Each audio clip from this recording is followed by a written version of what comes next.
أعوذ بالله من الشيطان الرجيم بسم الله الرحمن الرحيم يا أيها الذين آمنوا لا تقدموا بين يدي الله ورسوله واتقوا الله إن الله سميع عليم.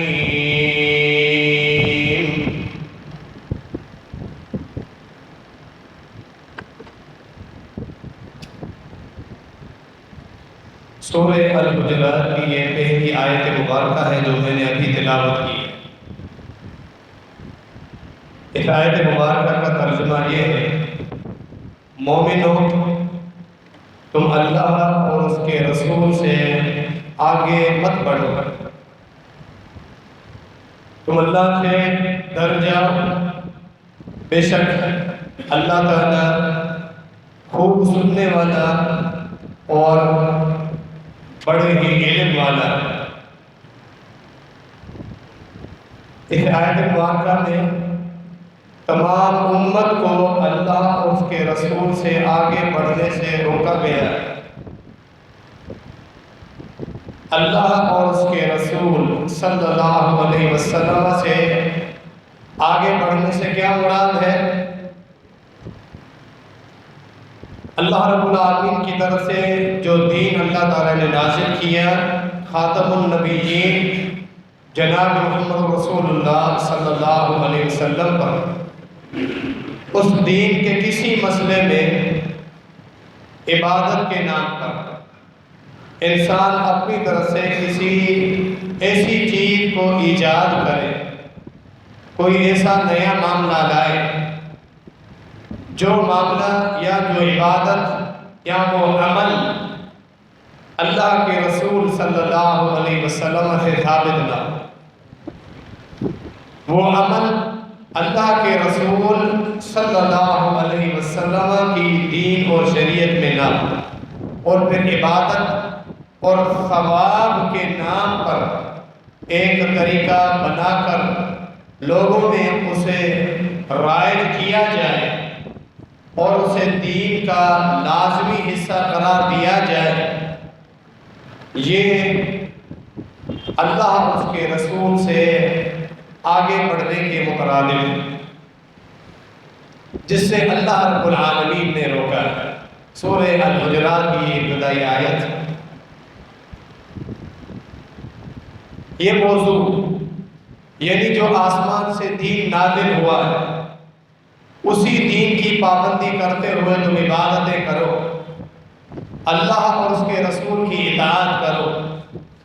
جس نے رسول صلی اللہ علیہ وسلم کی اطاعت کی تو وہ در حقیقت اللہ تعالیٰ کی اطاعت کرتا ہے، اور جس نے رسول اکرم صلی اللہ علیہ وسلم کی اطاعت کو چھوڑا وہ گمراہ ہے، راہ راستے سیدھے راستے سے ہدایت سے ہٹا ہوا ہے۔ یہ موضوع قرآن مجید کے اندر اللہ رب العالمین نے کئی مقامات پر واضح آیات میں بیان کر دیا۔ تمام امت کو اللہ رب العالمین نے اسی چیز کا پابند کیا۔ اللہ نے پورا دین جو نازل کیا ہے، اس کی عبادات اللہ نے اپنے رسول پر نازل فرمائی، نیکی کا ہر کام اللہ تعالیٰ نے اپنے رسول اکرم صلی اللہ علیہ وسلم کو بتا دیا، ہر نیکی کا کام، اور گناہ کے تمام معاملات بھی بتا دیے۔ اب امت پوری کے مکمل ساری امت، پوری امت اس چیز کی پابند، اس امت کا سب سے بہترین طبقہ، افضل ترین طبقہ، اللہ کے رسول صلی اللہ علیہ وسلم کے ساتھی جنہوں نے وحی اترنے کی کیفیت اپنی آنکھوں سے دیکھی، معجزات دیکھی، قربانیاں دی، اس طبقے سمیت قیامت تک آنے والا ہر آدمی اب پابند ہے خاتم النبیین جناب محمد رسول اللہ صلی اللہ علیہ وسلم کے دیے گئے دین کو وہ اپنائے، اسی کے مطابق زندگی گزارے۔ سورہ اعراف کی تیسری آیت میں اللہ رب العالمین نے فرمایا اتبعوا ما انزل الیکم من ربکم ولا تتبعوا من دونه اولیاء قلیلا ما تذکرون۔ لوگوں تم اس دین کی پیروی کرو جو دین آسمان سے تمہارے اوپر نازل ہو، ما انزل الیکم من ربکم، تمہاری طرف جو دین آسمان سے نازل ہوا ہے اسی دین کی تم نے پیروی کرنی۔ وَلَا تَتَّبِعُوا مِن دُونِهِ أَوْلِيَاءَ، اللہ کے علاوہ اپنے باقی دوستوں کی پیروی مت کرو، اپنے بڑوں کی پیروی مت کرو، جو اللہ کے نازل کردہ دین کے علاوہ تمہیں کوئی اور نئی بات بتائے اس کی پیروی نہیں کرو۔ قلیلا ما تذکرون، لیکن تم بہت کم نصیحت حاصل کرتے ہو۔ اللہ نے قرآن میں ہی بیان فرما دیا نصیحت حاصل کرنے والے انتہائی کم، اور نصیحت سے حق سے روگردانی کرنے والے اور باطل پر چلنے والوں کی تعداد زیادہ۔ یہ موضوع بھی اللہ رب العالمین نے قرآن مجید میں کئی مقامات پر بیان فرمایا کہ اکثریت حق کو چھوڑ کر باطل کی پیروی کرے۔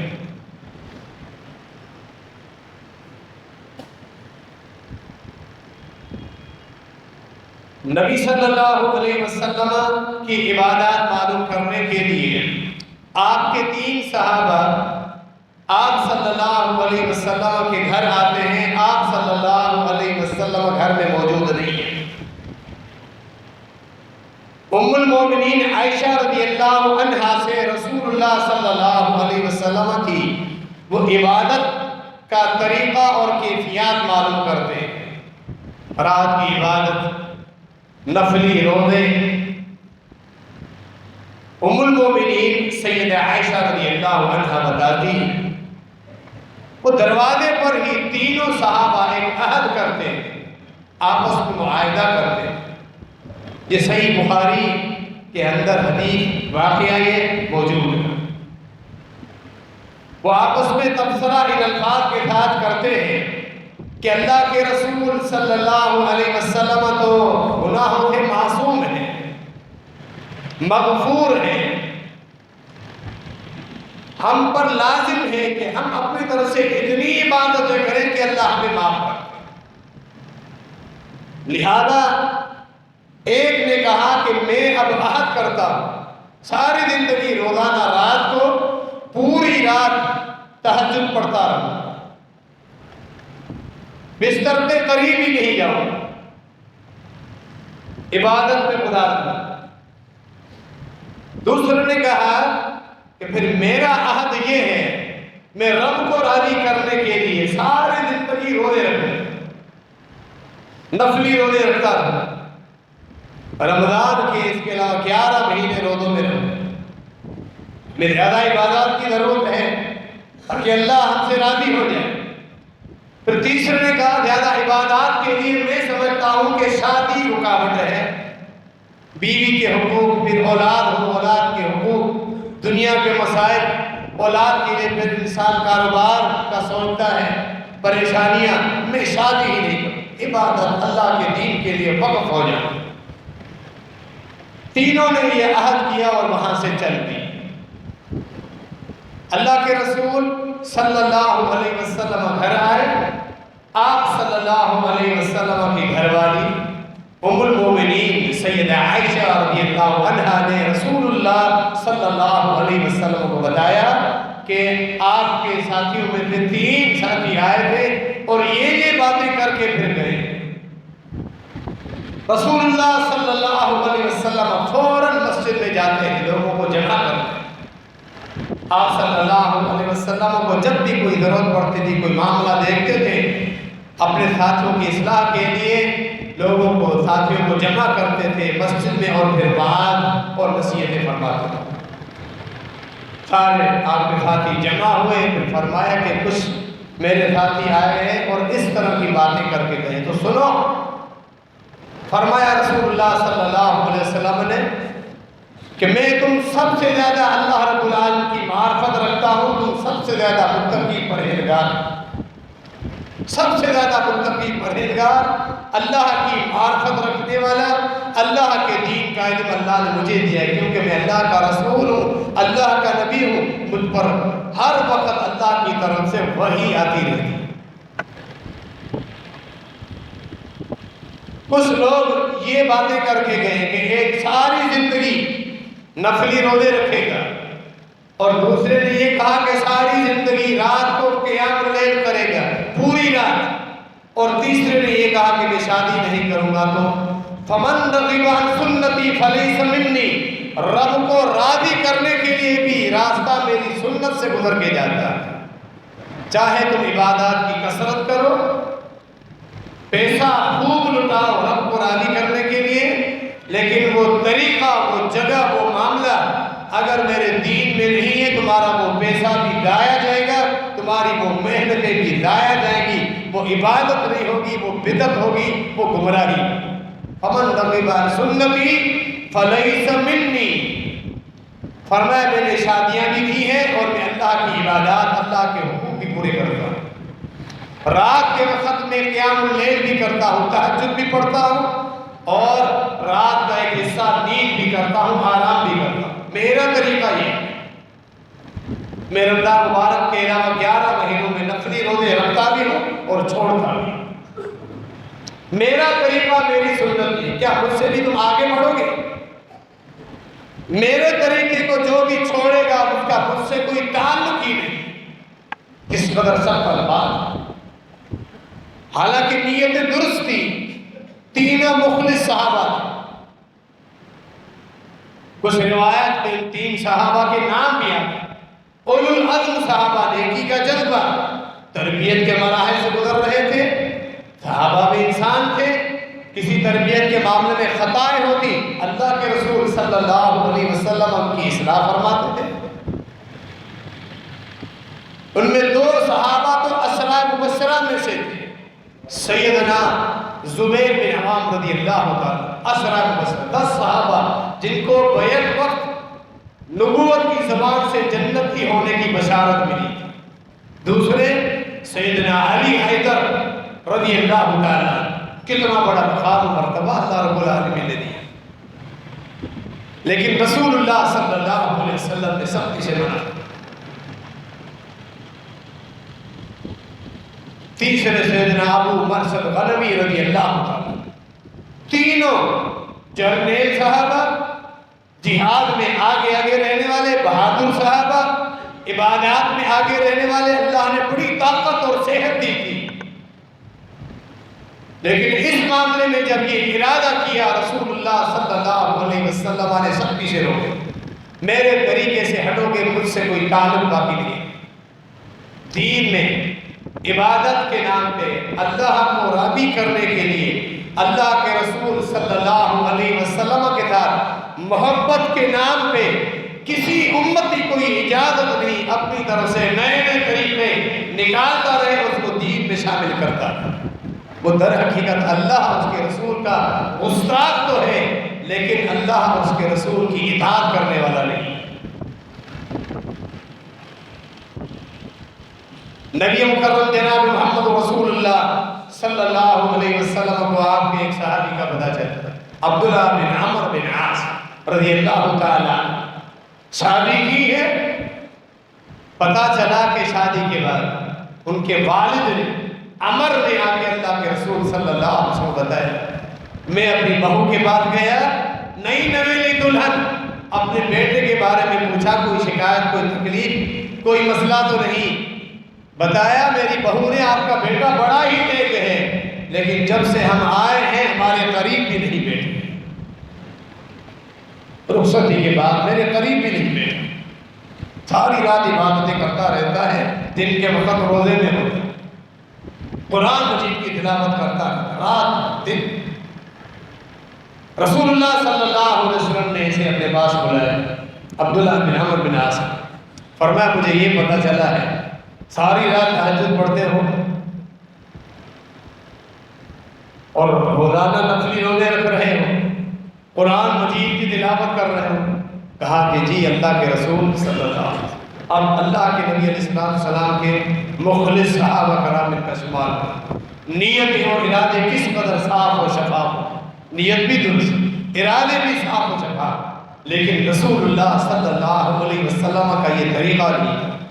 فرمایا کہ عبداللہ، اللہ رب العالمین نے مجھ پر جو دین نازل کیا ہے اس دین میں ہمیشہ نفلی روزے رکھنا حرام، ما صام من صام الدہر، میرے اس دین میں اللہ نے مجھے یہ حکم دیا ہے کہ رمضان کے علاوہ 11 مہینے میں جو مسلسل روزے رکھتا رہے اس نے گویا کہ روزہ رکھا ہی نہیں، کیونکہ اللہ کے ہاں ایک روزہ بھی قبول نہیں، اس کی محنت، اس کی بھوک، اس کی پیاس، سردیوں میں گرمیوں میں اس کی بھوک، اس کی پیاس، اللہ کے ہاں کوئی اس کی حیثیت نہیں، کوئی درجہ نہیں، کوئی ثواب نہیں۔ روزے رکھنے بھی ہے، روزے چھوڑنے بھی ہے، 11 مہینے،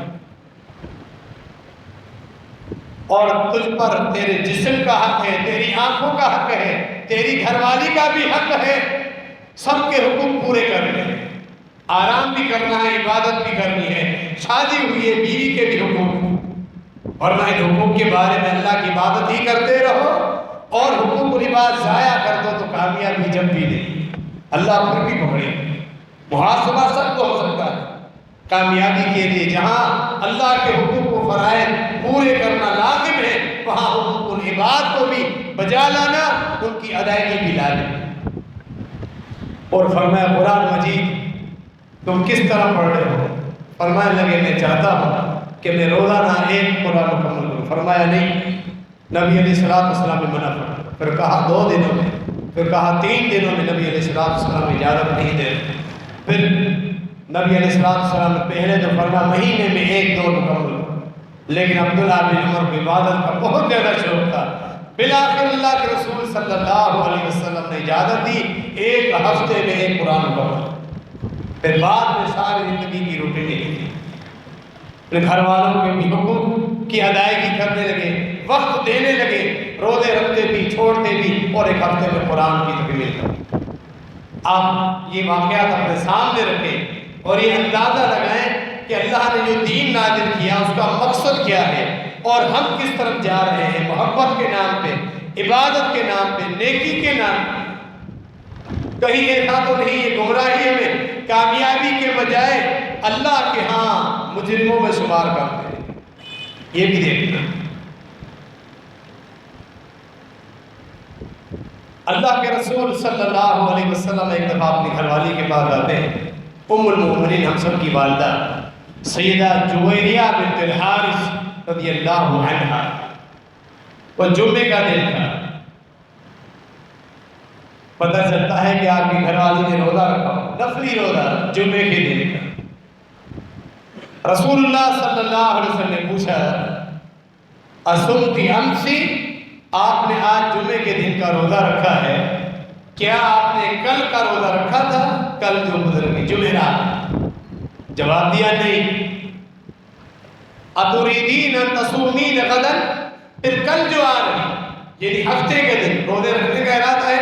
کہا کہ نہیں، نہ جمعرات کو روزہ رکھا تھا، نہ کل ہفتے کو روزے کا ارادہ ہے، آج ایک روزہ جمعے کے دن کا رکھا ہے۔ غالباً کے علم میں اللہ کے رسول صلی اللہ علیہ وسلم کی حدیث نہیں تھی کہ آپ صلی اللہ علیہ وسلم نے اکیلا نفلی روزہ جمعے کے دن کا رکھنے سے منع فرمایا گیا۔ فرمایا فَأَفْطِرِي، اب یہ روزہ چھوڑ دو، یعنی میں جو دین لایا ہوں، اللہ نے مجھ پر جو دین نازل کیا ہے، اس دین میں یہ ہے کہ اکیلا نفلی روزہ جمعے کے دن رکھنا منع ہے، حرام ہے، بھلے ارادہ نیکی کا ہو، نیت کس قدر صاف ہو، لیکن یہ منع ہے۔ روزہ کھلوا دیا، ختم کروا دیا۔ فرمایا فَأَفْطِرِي، آگے روایت میں فَأَفْطَرَتْ، فوراً پانی پی کے روزہ کھول دیا، کہ اللہ کے رسول صلی اللہ علیہ وسلم منع کیا۔ یہ واقعات اپنے سامنے رکھیں، اللہ کے نازل کردہ دین کو سمجھیں۔ رسول اللہ صلی اللہ علیہ وسلم نے جو دین دیا ہے، جو جو عبادات ہمیں سکھائی، نماز کی عبادت ہو، روزوں کی عبادت ہو، حج ہو، زکوٰۃ ہو، قرآن مجید کی تلاوت ہو یا کوئی بھی ہمارا معاملہ ہو، نبی علیہ السلام سے محبت کا اظہار ہو، پوری یہ وضاحت رسول اللہ صلی اللہ علیہ وسلم کے دین میں موجود ہے۔ خرابی کب ہوتی ہے؟ جب انسان آزاد ہو جائے، اپنی مرضی سے دین بنانا شروع کر دے، اللہ اور اس کے رسول صلی اللہ علیہ وسلم کی تعلیمات کو چھوڑ کر باپ دادا کی طرف سے یا اس کے بڑوں نے جو مل کر خود بغیر دلائل کے دین بنایا ہے اسی کی یہ پابندی کرے، اور اللہ اور اس کے رسول اور صحابہ کرام نے جو دین پہ عمل کر کے دکھایا اس کو بالکل بھلا دے اور اپنی مرضی کا دین آگے لے کر چلے۔ ہم دیکھتے ہیں جب لوگ اس طرح کے رواجات مروجہ چیزیں ڈالتے ہیں ان میں کس طرح ترقی آتی ہے، وقتاً فوقتاً ہر سال کس طرح ان میں تیزی سے ترقی ہوتی جاتی ہے، تبدیلیاں آتی رہتی ہیں، اور پھر ایک تماشا جا کر باقی بچتا ہے جس تماشے کو دین کے نام پر لوگ کر رہے ہوتے ہیں، لوگوں کو اذیت اور تکلیفیں پہنچا رہے ہیں جن کا اللہ کے رسول صلی اللہ علیہ وسلم کے دین کے ساتھ کوئی تعلق ہی نہیں ہے۔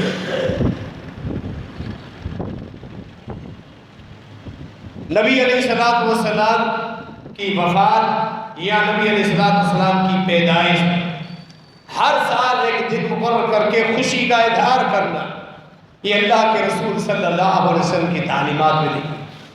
دین اسلام میں بلکہ کسی بھی شخصیت، وہ اللہ کے بعد مخلوق میں سب سے افضل ترین انسان آدم علیہ السلام کی اولاد کے سردار، فرمایا انا سید ولد آدم، میں آدم علیہ السلام کی اولاد میں سے سب سے بڑا رتبے والا، لیکن آپ صلی اللہ علیہ وسلم کی پیدائش کے دن ہر سال ایک عبادت کا دن منانا اور ایک جشن کے طور پہ منانا رسول اللہ صلی اللہ علیہ وسلم کی تعلیمات میں کہیں نہیں ہے۔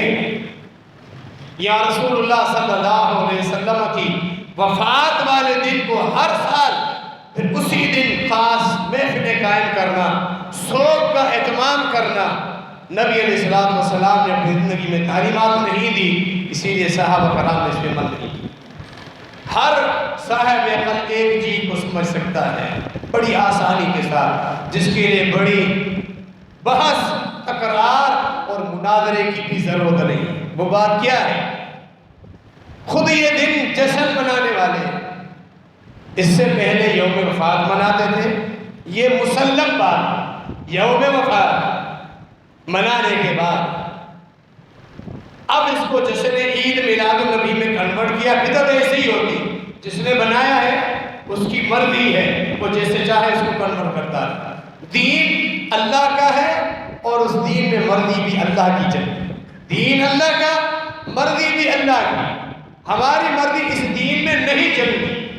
بات یہ ہے کہ خود منانے والے ان کے بڑے اور باقی اہل تاریخ میں نبی علیہ السلام کی پیدائش کی تاریخ میں بھی اختلاف ہے، کئی اقوال ہیں۔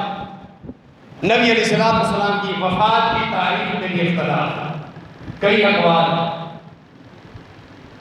12 ربیع الاول پیدائش کا دن بھی آتا ہے، ایک قول کے مطابق وفات کا دن بھی آتا ہے تاریخ۔ اسی طرح پیدائش کی تاریخوں میں 8 ربیع الاول اور 9 ربیع الاول کے اقوال بھی آتے ہیں۔ اسی طرح آپ صلی اللہ علیہ وسلم کی وفات کی تاریخ کے متعلق 1 ربیع الاول اور 2 ربیع الاول یہ اقوال بھی آتے ہیں، مختلف اقوال۔ کیوں یہ اختلاف کیوں ہے؟ وجہ بالکل آسان۔ نبی علیہ السلام کی وفات کے بعد صحابہ کرام سیدنا ابوبکر صدیق رضی اللہ تعالیٰ عنہ کی خلافت کا دورانیہ 2 سال، عمر بن خطاب رضی اللہ تعالیٰ عنہ خلیفہ ثانی امیر المؤمنین خلافت کا دورانیہ 10 سال، خلیفہ ثالث سیدنا عثمان غنی رضی اللہ تعالیٰ 12 سال، خلیفہ رابع امیر المؤمنین سیدنا علی المرتضی رضی اللہ تعالیٰ عنہ خلافت کا دورانیہ تقریباً 5 سال۔ اگر وہ خلفاء اور باقی صحابہ یہ دن ہر سال مناتے ہوتے تو یہ تاریخ متعین ہو جاتی، چاہے وفات کے دن سوگ کا معاملہ ہو یا پیدائش کے دن جشن منانے کا معاملہ ہو، یہ دونوں چیزیں اگر ہوتی، صحابہ کا عمل ملتا تو دن کا تاریخ کا تعین بھی ہو جاتا۔ آج تک اس میں کئی اخبار جو یہ بدعت کا دن منا رہے ہیں، ان کے بھی بڑوں کے مختلف اقوال، اور جو مستند تاریخ کے اقوال ہیں ان کے مختلف۔ کیوں؟ صحابہ کرام اگر وہ دن مناتے تو تعین ہوتے۔ صحابہ کرام کو یہ دین اللہ کے رسول صلی اللہ علیہ وسلم نے دیا ہی نہیں تھا کہ اس دن کچھ معاملہ کریں۔ آج یہ کہا جاتا ہے تم بھی تو تقریب صحیح بخاری مناتے ہو، صحیح بخاری کی تقریب مناتے ہو، اور مختلف صحابہ کرام کے نام پر تم ریلیاں نکالتے ہو ان کی تاریخ وفات پر۔ تو اہل الحدیث اپنا موقف ہمیشہ واضح کرتے ہیں۔ جس طرح ہم نبی علیہ السلام کی تاریخ پیدائش پر جشن منانے، ہر سال جشن منانے کو بدعت کہتے ہیں، یہ محبت نہیں گمراہی ہے۔ محبت کے تقاضے یہ ہیں کہ رسول اللہ صلی اللہ علیہ وسلم کی اطاعت کی جائے، جشن منانے کو بدعت کہتے ہیں۔ اور اگر تاریخ وفات پر کوئی سوگ کرے، جس طرح محرم میں اہل البیت کے کربلا کے واقعے میں سوگ کے دن منائے جاتے ہیں، ہم کسی بھی شخصیت کی تاریخ وفات میں ہر سال سوگ کے بھی قائل نہیں ہیں، اس کو بھی بدعت کہتے ہیں۔ صحابہ کرام کے نام، ان کی تاریخ پیدائش اور وفات پر اگر کچھ لوگ ریلیاں نکالتے ہیں، اہل الحدیث انہیں بھی غلط کہتے ہیں۔ اہل الحدیث اہل حدیث وہاں ان کی بھی مخالفت کرتے ہیں کہ یہ طریقہ دین میں نہیں۔ کسی شخصیت کی پیدائش یا اس کی وفات کو ہر سال خوشی یا سوگ کا دن مقرر کرنا، اللہ نے جو دین دیا ہے اس دین میں یہ معاملہ ہے۔ پھر صحیح بخاری ہر سال جو مدارس میں ہوتی ہے اس کی کوئی ایک تاریخ فکس نہیں ہے، یہ دین کا لازمی حصہ عبادت نہیں ہے۔ جس طرح اس کو باقاعدہ عید کہا گیا، عید کے طور پہ اس کو منایا جاتا ہے، بلکہ یہ جو یہ دعویٰ کرتے ہیں دونوں عیدوں سے بڑی یہ عید ہے، نہ منانے والے کو ابلیس کہا جاتا ہے۔ معاذ اللہ، ان دنوں میں چاہے محرم الحرام ہو، ربیع الاول میں، بر صغیر میں جو کچھ معاملات ہوتے ہیں دونوں مہینوں کے علاقوں میں، شہروں میں باقاعدہ ایسا پروٹوکول اہل بدعت کو دیا جاتا ہے، کرفیو کی بھی کیفیت لگ جاتی ہے، گھروں سے نکلنا ہی مشکل ہو جاتا ہے، معاملات بند ہو جاتے ہیں، ایمرجنسی کے معاملات میں لوگ بڑے پریشان ہوتے ہیں۔ یہ الگ معاملہ ہے کہ جائز عبادات میں بھی ہم کسی کو تکلیف نہیں دے سکتے۔ یہاں تو بدعت اور خرافات کے نام پر پورے روڈ اور چوراہے، گلیاں سب بند کر دی جاتی ہے، جو فضول خرچیاں ہوتی ہے اور جو چوری کی بجلی استعمال ہوتی ہے، سارے معاملات اپنی جگہ بھی الگ ہیں۔ ہم کچھ بنیادی اصولوں پر گفتگو کر رہے ہیں۔ ربیع الاول کے مہینے میں، محرم الحرام کے مہینے میں، حرمین مکہ المکرمہ، مدینہ منورہ کا سکون، وہاں کی فضائیں دیکھ کر پھر کوئی سوچنا چاہیے کیا معاذ اللہ نے اپنے دونوں حرم مکہ اور مدینہ ابلیس کے حوالے کر دیے؟ وہاں تو کچھ کوئی نہ ریلی نکلتی ہے، نہ نعرے لگتی ہیں، نہ نعرے لگتے ہیں، نہ وہاں لائٹنگ ہوتی ہیں، نہ ہی وہاں اس طرح کے اہتمام ہوتے ہیں، نہ جلوس، نہ خصوصی محافل بارہ بھی لوگ۔ تو یہ اللہ رب العالمین نے معاذ اللہ کیا نبی علیہ السلام کے دشمنوں کے حوالے اپنے دونوں صحت کی؟ نہیں، وہ اہل توحید، وہ اہل حق، وہ دین کو سمجھتے ہیں، وہ بدعات کو پہچانتے ہیں، جو برے صغیر کی رسومات کو دین میں زبردستی جن ظالموں نے شامل کیا ہے۔ اللہ قیامت کے دن ضرور پوچھے گا کہ نبی علیہ السلام کے بعد حوض کوثر میں وہ حوض کوثر کا پانی پینے کے لیے جائیں گے، فرشتے حائل ہو جائیں گے، رسول اللہ صلی اللہ علیہ وسلم پکاریں گے امتی امتی۔ صحیح بخاری کہ وہ حدیث موجود ہے، فرشتے کہیں گے انک لا تدری ما احدث بعدک، اے اللہ کے نبی آپ کو علم نہیں، لا تدری آپ کو علم نہیں، آپ کی وفات کے بعد پیچھے آپ کی ان ظالموں نے آپ کے دین میں کیا کیا خرافات پیدا کر دی تھی، انہیں وہاں سے بھگا دیا جائے گا۔ رسول اللہ صلی اللہ علیہ وسلم نے فرمایا پھر میں بھی ان پر بد دعا کروں گا، پھٹکار اور لعنت کے الفاظ کہوں گا، سحقن سحقن لمن غیر بعدی، کہ پر لعنت ہو، پھٹکار ہو جنہوں نے میرے دین کو بدل دیا تھا۔ یہ بدعت صحیح بخاری وغیرہ یا جلسے ہوتے ہیں، ان کی کوئی تاریخ فکس نہیں ہے، اور ابھی کرونا وغیرہ جیسے مسائل، لاک ڈاؤن کے مسائل میں پروگرام نہیں ہوتے، ہم اس کو دین کا لازمی حصہ سمجھتے ہی نہیں۔ یہ بڑے بیٹھ کر اپنے ساتھیوں کو اور اپنے مریدوں کو بیوقوف بنا رہے ہیں کہ یہ لوگ بھی تو صحیح بخاری کا دن مقرر کرتے ہیں، حالانکہ کتنا بڑا فرق ہے، سننے والے بھی کتنے سادہ ہیں اور وہ سبحان اللہ کے۔ اس چیز کو جشن عید کو لوگوں نے ایک دین کا لازمی حصہ بنا دیا، یہی بدعت ہے۔ ہمارے ہاں لوگوں میں جاہلیت یہ ہے، تمام معاملات میں جتنی بدعات نکل رہی ہیں اس کی وجہ یہی ہے، قرآن حدیث کے دلائل کو چھوڑ کر ہم خود ساختہ چیزوں کو دین بنا رہے ہیں۔ سیدنا عبداللہ بن مسعود رضی اللہ تعالیٰ عنہ کا ایک قول آتا ہے، صحیح بخاری میں امام بخاری رحمہ اللہ لاتے ہیں۔ پہلے اس قول کا پس منظر سمجھیں۔ اللہ کے رسول خاتم النبیین رحمت للعالمین صلی اللہ علیہ وسلم فرض نماز پڑھانے کے بعد اپنا چہرہ مبارک مقتدیوں کی طرف فرمایا کرتے تھے، سلام پھیرنے کے بعد اللہ استغفر اللہ استغفر اللہ استغفر اللہ، اللہم انت السلام ومنک السلام تبارک یا ذی الجلال والاکرام۔ یہ الفاظ فرمانے کے بعد مقتدیوں کی طرف، صحابہ کرام کی طرف اپنا چہرہ مبارک فرمایا کرتے تھے۔ کبھی آپ دائیں جانب سے مڑتے تھے، کبھی بائیں جانب، کوئی ایک طرف رسول اللہ صلی اللہ علیہ وسلم نے مختص نہیں، اسی لیے ہر امام پابند سلام پھیرنے کے بعد مقتدیوں کی طرف جب اپنا منہ کرے، کبھی دائیں طرف پھرے کبھی بائیں طرف سے۔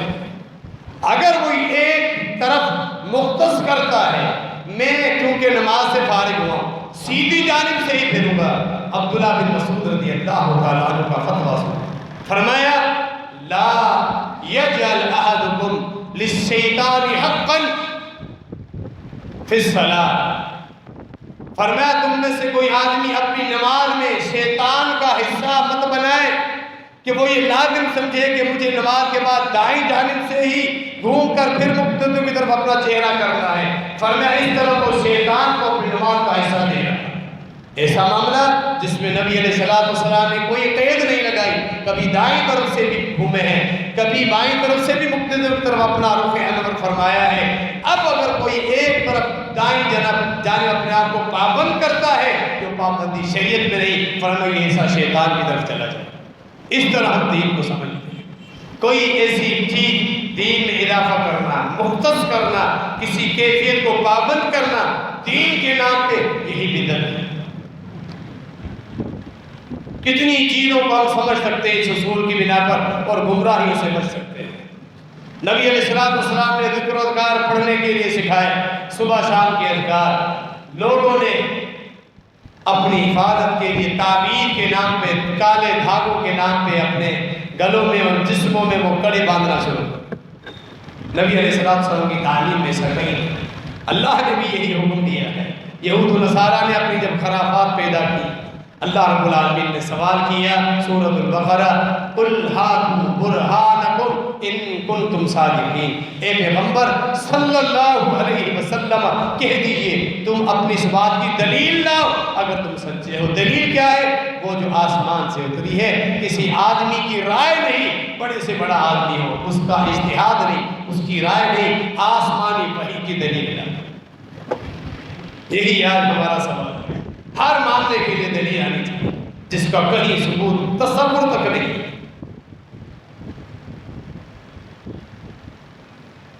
کتنی چیزوں کی مثالیں دی، آپ نے یہ تعبیر گلوں کی مثال سنی، دھاگے باندھنا بدعت، بلکہ نبی علیہ السلام نے اس تعبیر باندھنے کو شرک قرار دیا کہ آدمی اللہ پہ بھروسہ نہیں، اب اس دھاگے کا آسرا ہے اس کو۔ نبی علیہ السلام نے اتنا کچا دین ہمیں نہیں دیا کہ ہم دھاگوں کے سہاروں پر چلنے لگے، یہ جاہلیت ہے کہ ہم باغوں میں کڑے باندھے، وہ کڑا لوہے کا کڑا ہمیں بچائے گا، اس میں تاثیر آ گئی۔ اللہ سے دعائیں مانگے، ذکر و اذکار کریں جو رسول اللہ صلی اللہ علیہ وسلم امت کو دیے۔ بنی اسرائیل سے کہا گیا وَقُولُوا حِطَّةٌ نَغْفِرْ لَكُمْ خَطَايَاكُمْ وَسَنَزِيدُ الْمُحْسِنِينَ، اس دروازے سے داخل ہو جاؤ، حتہ کے الفاظ کہو، ہم تمہارے گناہ بھی معاف کر دیں گے، اور جو نیکی کریں گے، جو محسنین ہوں گے، ہم ان کو اپنے فضل کے مزید نوازیں گے۔ ان ظالموں نے حتہ جو آسمان سے لفظ اترا تھا اس کو تبدیل کیا، حتہ کے بجائے کہنے لگے حنتتن، حتہ کے بجائے حنتتن۔ ہمیں گناہوں کی بخشش نہیں چاہیے، حتہ گناہوں کی بخشش، ہمیں گندم اور دانہ چاہیے۔ سرکشی فبدل الذین ظلموا قولا غیر الذی قیل لهم فانزلنا علی الذین ظلموا رجزا من السماء بما كانوا یفسقون، سورہ البقرہ۔ فرمایا ان ظالموں نے ہماری آسمان سے اتری ہوئی وحی کو بدل دیا، جو لفظ ہم نے کہا تھا اسے چھوڑا، اپنی مرضی کے لفظ کہے، ہم نے ان ظالموں پر آسمان سے عذاب ڈالا، اپنی طرف سے لفظ۔ نبی علیہ السلام نے اپنے ایک صحابی کو دعا سکھلائی، صحیح بخاری کی حدیث، اس دعا میں الفاظ یہ تھے، وہ بھی نبی جی کا الذی ارسلت، جب وہ اپنے صحابی برا بن عازب رضی اللہ تعالیٰ عنہ وہ دعا دہرانے لگے، نبی کی جگہ رسول کے الفاظ، حالانکہ نبی اور رسول ایک ہی معنی ہے، کچھ اہل رسول نے فرق کیا ہے، ان کے ہاں بھی رسول کا مقام نبی سے زیادہ ہے۔ اسی لیے رسول اللہ صلی اللہ علیہ وسلم خاتم المرسلین بھی ہیں، خاتم النبیین بھی ہیں۔ آپ صلی اللہ علیہ وسلم کے بعد قیامت تک نہ کوئی رسول آئے گا نہ کوئی نبی ہے۔ صحابی نے کہا وَبِ رَسُولِكَ الَّذِي أَرْسَلْتَ، فرمایا نہیں، میں نے تمہیں جو دعا سکھلائی اس میں نبی کے الفاظ ہیں، وَقُلْ وَبِنَبِيِّكَ الَّذِي أَرْسَلْتَ، سخت الفاظ میں ڈانٹا، میں نے جو الفاظ سکھائے وہی الفاظ کے ہیں۔ کتنی مثالیں آپ کے سامنے پیش کی جائیں۔ حذیفہ بن یمان رضی اللہ تعالیٰ عنہ ایک آدمی کو دیکھتے ہیں نماز پڑھ رہا ہے، لا یتم رکوعہ ولا سجودہ، جلدی جلدی پڑھ رہا ہے، نہ رکوع ٹھیک کر رہا ہے نہ سجدے ٹھیک کر رہا ہے، رکوع میں بھی جاتا ہے، پیٹھ کو سیدھا ہی نہیں کرتا، پھر کھڑا ہو جاتا ہے، کھڑے ہونے کے بعد ابھی کمر سیدھی ہونے کے بعد ہڈی پہ آتی ہی نہیں ہے، سجدے میں جا رہا ہے، سجدے میں اطمینان سے پہلے اٹھ کر بیٹھ رہا ہے، بیٹھ کر اطمینان سے پہلے پھر سجدہ۔ اکثر لوگ جس طرح ارکان کے درمیان اطمینان کا اہتمام نہیں کرتے، جلدی جلدی ارکان ادا کرتے ہیں۔ حذیفہ بن یمان نے دیکھا، جب وہ فارغ ہوا پوچھا کتنے عرصے سے یہ نماز پڑھ رہے؟ کہا 40 سال سے۔ فرمایا ما صلی، صحابی رسول صلی اللہ علیہ وسلم کا فتویٰ سنیے، فرمایا تو نے 40 سال تک نماز ہی نہیں، کہ رسول اللہ صلی اللہ علیہ وسلم کا طریقہ نہیں ہے۔ اہل الحدیث آج بھی رسول اللہ صلی اللہ علیہ وسلم کی نبوت اور رسالت کے محافظ ہیں۔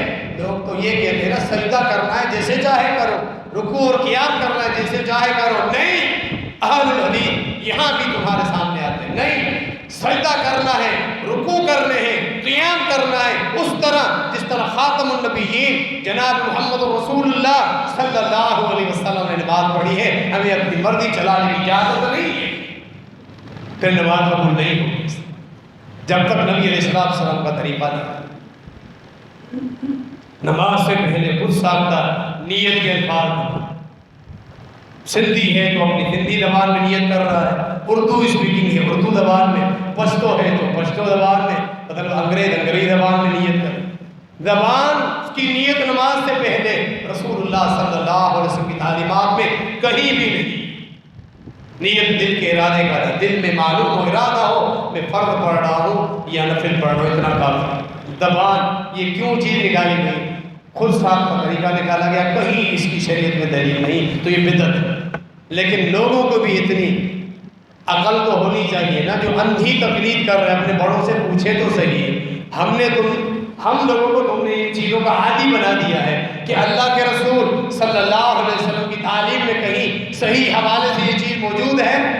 اندھی تقلید کرنے والوں کو اتنی ہمت بھی نہیں کہ پوچھے۔ نماز سلام پھیرنے کے بعد لازمی دعا کو قرار دیا، اجتماعی دعا سلام پھیرنے کے بعد لازماً کرو، نہیں کرو تو لوگ آپ سے لڑتے ہیں۔ اہل حدیث کہتے ہیں پوری نماز پہلی بات ہے کہ دعا ہے، پوری نماز دعا۔ پھر اللہ کے رسول صلی اللہ علیہ وسلم نے نماز سے سلام پھیرنے کے بعد پوری زندگی ایک بھی روایت نہیں کہ اس طرح اجتماعی دعا فرمائے۔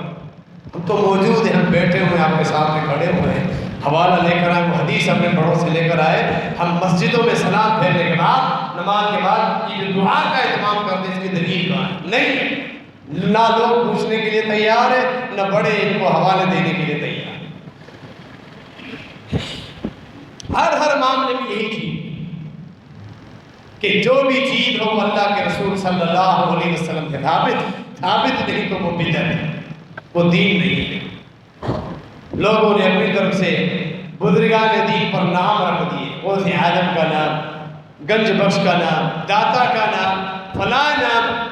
اللہ رب العالمین نے سورۃ النجم میں مشرکین مکہ سے بھی کہا، انہوں بھی نام رکھ دیے، انہوں نے بھی اپنے خداؤں کے، بزرگوں کے جو بت رکھے ہوئے تھے، بزرگوں کے نام رکھ دیے۔ بارش والا ایک بزرگ جس کا کام ہے بارشیں دینا، رزق دینے والا الگ ان کا بزرگ تھا، بیٹے اولاد دینے والا علیحدہ بزرگ تھا۔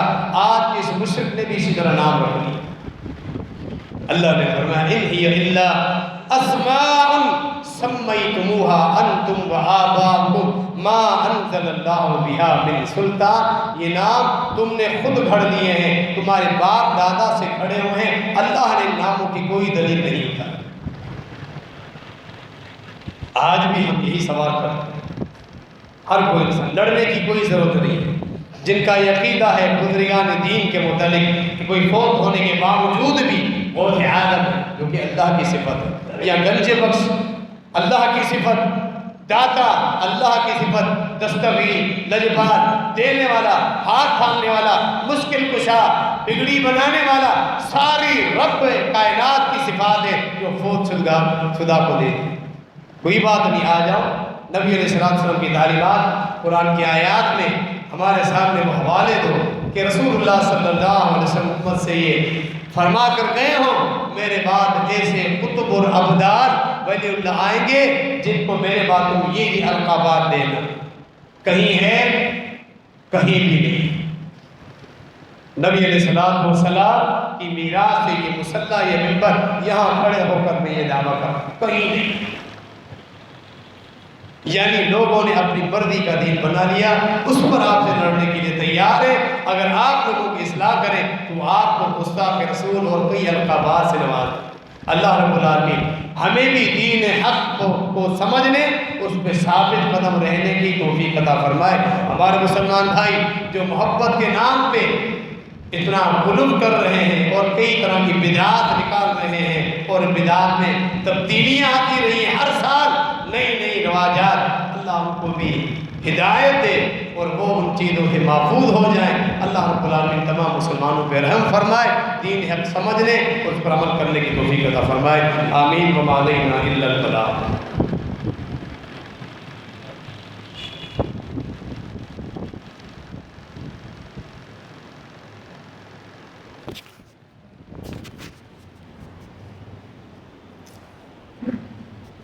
إن الحمد لله نحمده ونستعينه ونستغفره ونعوذ بالله من شرور أنفسنا